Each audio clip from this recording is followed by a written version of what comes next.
So instead of sitting in there at my craft table like I normally do, I thought it'd be cool to change things up and start our video outside. We're gonna incorporate some nature into the art we make today, and it's gonna be so fun. I'm just gonna show you a few examples of art you can make using materials from outside.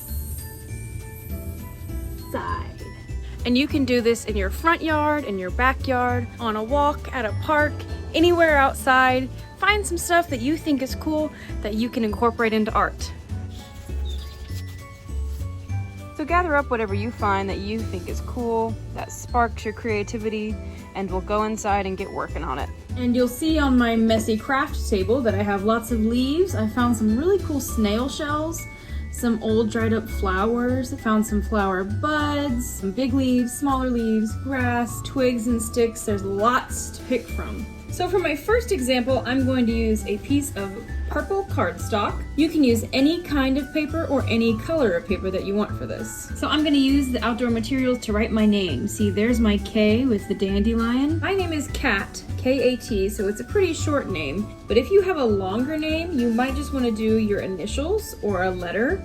Ooh, a big letter would be really cool. So there's my name written out, and now I'm gonna take some glue and glue it down. One thing about a lot of this stuff is that it will probably start to wilt over time or get a little bit saggy and sad looking. All the green stuff that I have on here will probably turn brown and shrivel up a little bit. The sticks should stay about how they are, so we're gonna enjoy it while we can. And things like sticks that are 3D and move a lot, you might wanna press down to make sure that they're on there all the way. So here's my name all glued down. So I'm gonna add some people, some tiny little people. This guy's on a swing. Maybe somebody with a ladder over here.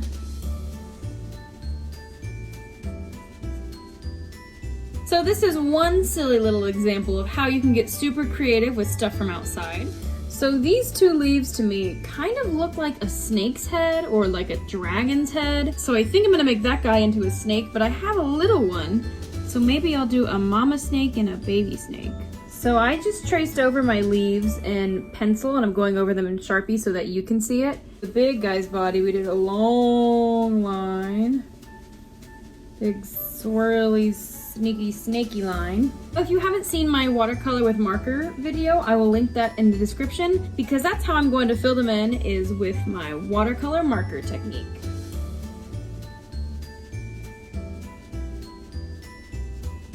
So this is what our snakes look like dry. I'm gonna add their faces and their little tongues. And I'm gonna make a little nest around them so they're cozy and comfy. I'm just gonna make a little heart out of these two leaves. And look, we made snakes out of leaves with super cool watercolor bodies. So now I have a light pink piece of cardstock and these two fallen hibiscus flowers, as well as these little buds that fell off. And I think they look an awful lot like fairies wearing dresses. So the fairies are all made out of flowers, but I made their wings out of leaves that I cut in half. I've kind of laid them out how I want them. I'm gonna glue them down first, and then I'll add some more fairy magic.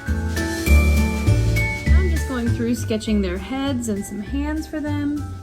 So I found these two teeny tiny little snail shells in my yard, and I'm gonna make them her earrings. Here are our fairies all put together.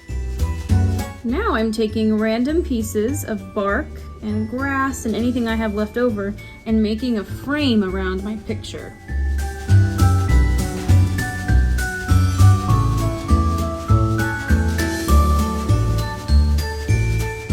Another super cool thing you can do with sticks like these big guys, you can make stick monsters or stick snakes by painting these guys super bright colors and adding lots of fun pattern. You can make these into some really cool sculptures. So remember, your options are limitless when you're using materials from outside. Do whatever inspires you. You can make a cool nameplate like I did, or some very sleepy snakes, or you can even make a super cool 3D fairy party. Whatever you choose to make sure that you're having fun and that you're being safe outside. Even if you decide you don't want to do this art this week, I hope you spend some time outside, feeling the sun, looking at the trees and the wind, having a great time. I'll see you next time.